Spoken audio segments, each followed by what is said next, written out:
요한계시록 17장은 요한계시록의 큰 전환점을 이루는 장입니다. 지난 시간에 몇 번에 걸쳐서 우리는 바벨론 음녀가 누구인가를 이야기했습니다. 요한계시록 17장과 18장은 바벨론 음녀의 심판의 내용이 기록되어 있습니다. 바벨론 음녀와 로마 가톨릭 교회와의 관계에 대해서 지금까지 이야기를 했는데, 나중에 더 이 천주교 속에 들어가 있는 바벨론 신비 종교의 많은 부분들, 그리고 이 천주교에서 잘못된 부분들은 나중에 천주교의 유래에 대해서 더 많은 세세한 부분을 다루기로 하고, 이제 요한계시록을 계속 이어서 진행하도록 하겠습니다. 우선 17장을 총 정리해 보겠습니다. 17장과 18장에는 음녀, 큰 음녀, 그녀라는 말이 계속해서 나옵니다. 큰 음녀, 많은 물 위에 앉아있는 큰 음녀, 또 주홍색 짐승 위에 앉은 한 여자, 짐승 7머리, 10뿔, 금잔, 자주색 옷과 주홍색 옷을 차려입고 금과 보석들과 진주로 꾸민 그 여자, 바벨론 성도들의 피와 예수님의 순교자들의 피, 이런 단어들이 나옵니다.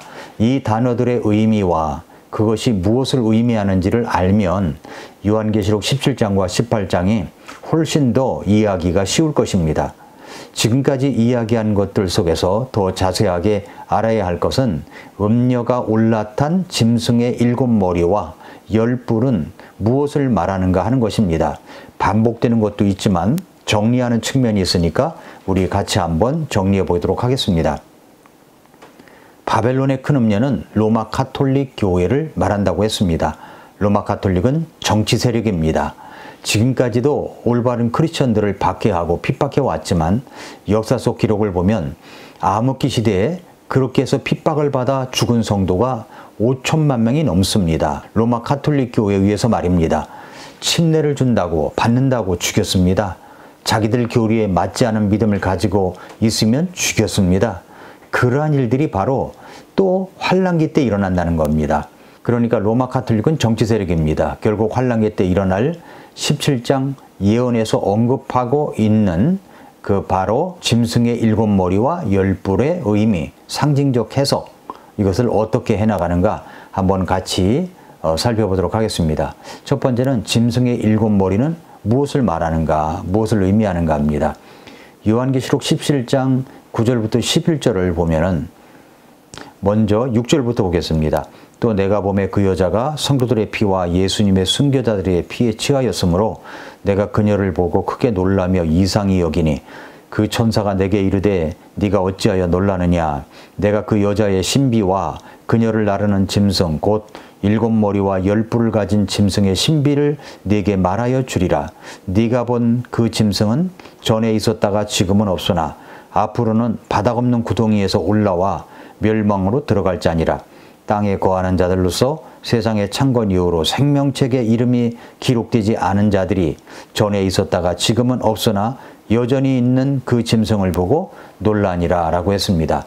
여기까지 이제 8절까지 말씀이고, 이제 진짜 보려고 하는 것이 이제 9절부터 11절인데 9절부터 11절을 보겠습니다. 여기에 지혜 있는 생각이 있으니 그 7머리는 그 여자가 앉아있는 7산이니라. 또 7왕에 있는 5은 망하였고 하나는 있으며 다른 하나는 아직 오지 아니하였으나 그가 오면 반드시 잠시 동안 머물리라. 전에 있었다가 지금은 없는 그 짐승은 곧 8째며 그 7에 속한 자라. 그가 멸망으로 들어가느니라 라고 했습니다. 여기 9절 말씀에 여기에 지혜 있는 생각이 있다고 그랬죠? 이렇게 말하면서 짐승에 대한 설명을 합니다. 이것은 영적 지혜를 필요로 하는 생각이 있어야 한다는 말이죠. 그 7머리는 그 여자가 앉아있는 7산이니라. 여기서 7산은 무엇을 말하는 것일까요? 7산은 로마의 티베르강 왼쪽 뚝 위에 있는 고대 도시의 중심을 형성한 도시를 말하는 겁니다. 시오노 나나미가 지은 로마인 이야기 1권에 나오는 왕정 후기부터 공화정 전기까지의 로마시 형성의 7 언덕을 보여주고 있는 그림입니다. 여기 보니까 어떤 것이 있어요? 퀴리날레, 팔라티노, 아벤티노, 첼리오, 에스퀼리노, 비밀알레, 카피톨리노 언덕입니다.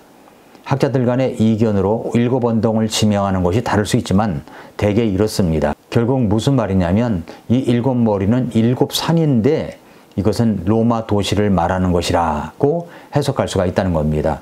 그렇다면 그 일곱 산 위에 앉아있는 일곱 머리라고 그랬죠. 10절 말씀을 다시 보시면 또 일곱 왕이 있는 다섯은 망하였고 하나는 있으며 다른 하나는 아직 오지 아니하였으나 그가 오면 반드시 동안 머물리라. 다섯은 이미 지나간 시대로 망했습니다. 하나는 지금 있습니다. 다른 하나는 아직 오지 않았습니다. 이 일곱 머리는 일곱 왕을 말합니다. 이 일곱 왕의 정체는 성경에서 말씀하고 있지는 않습니다. 어떤 해석학자들은 이미 망한 다섯은 요한 시대에 군림했던 로마의 다섯 왕이고 지금 있는 하나는 요한 당시에 존재했던 여섯째 황제 도미티안을 뜻하고 짐승 적그리스도가 일곱째라고 주장하기도 합니다만 그러나 또 이런 해석도 있습니다. 또 어떤 해석학자들은 요한계시록 17장의 일곱 왕을 역사적 제국으로 보는 견해가 있습니다. 이 상징을 전 세계적 권력을 상징하는 일곱 제국으로 해석하는 접근이죠. 이 관점에서 일곱 왕은 하나님의 백성을 대적해온 일곱 강력한 제국을 대표하는 겁니다. 예를 들어서 일곱 왕을 이야기할 때 이집트 제국, 이스라엘 백성이 노예로 억압받았던 제국입니다. 출애굽 사건을 통해서 하나님이 이집트를 심판하셨죠. 그 다음에 아시리아 제국, 북이스라엘 왕국을 멸망시키고 많은 이스라엘 백성을 포로로 잡아갔던 제국입니다. 세 번째는 바벨론 제국, 남유다 왕국을 멸망시키고 예루살렘 성전을 파괴했으며 유다 백성을 바벨론으로 포로로 잡아갔던 제국입니다. 그 다음에 이제 페르시아 제국, 바벨론 제국을 멸망시켰죠. 포로로 잡혀간 유다 백성에게 기환을 허락한 제국입니다. 그리고 예루살렘 성전까지 짓게 했습니다. 다리오 왕 시대의 말입니다. 그리고 이제 그리스 제국이 나옵니다. 알렉산더 대왕의 정복으로 시작된 제국으로 알렉산더 대왕의 죽음 후에 그의 제국이 네 왕국으로 나누어지지만 이스라엘을 다 지배했습니다. 특히 셀루코스 왕조의 안티오코스 에피파네스는 유대인들에게 큰 박해를 가했던 왕입니다. 그 다음에 여섯째 제국이 뭐냐면 로마 제국입니다. 예수 그리스도가 태어난 시기에 이스라엘을 지배했던 제국이죠. 초기 기독교를 박해한 주요 세력입니다. 로마 제국은 기독교 박해와 함께 예루살렘 성전 파괴를 초래했습니다. 자, 이렇게 여섯 왕 제국이 지나가 버렸고 일곱 왕 중 다섯은 망했고 하나는 있고 다른 하나는 아직 오지 않았다고 그랬죠? 그러니까 다섯은 망했습니다. 이집트, 아시리아, 바벨론, 페르시아, 그리스 제국은 이미 역사적으로 멸망했습니다. 하나는 있다고 그랬죠? 요한계시록에 기록된 시기에 존재했던 제국은 로마 제국을 의미합니다. 다른 하나는 아직 오지 않았습니다. 그런데 이것은 미래에 올 제국 또는 세력으로 해석할 수가 있다는 말입니다. 여덟 번째 왕이 나오죠. 11절에 전에 있었다가 지금은 없는 그 짐승은 곧 여덟째며 그 일곱에 속한 자라. 그가 멸망으로 들어가느니라. 요한계시록 17장 11절에서는 여덟 번째 왕에 대해서 언급하고 있는데 이 왕은 일곱 중 하나에 속한 자로 멸망으로 들어가리라고 말씀하고 있습니다.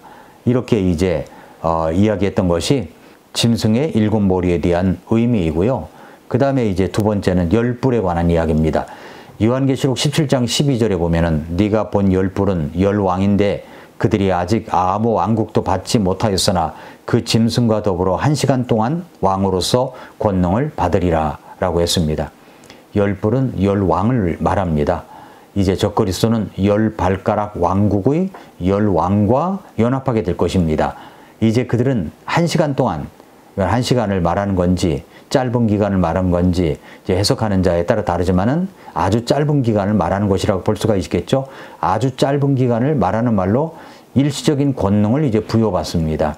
이들은 왕들의 일곱 머리들과는 달리 연속적으로 지배하는 왕들이 아니라 마지막 시대에 동시적으로 지배할 왕들을 말합니다.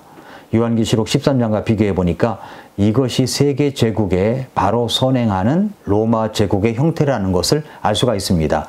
왕들로서의 열불들의 지배는 짐승 자체의 지배에 속하게 됩니다.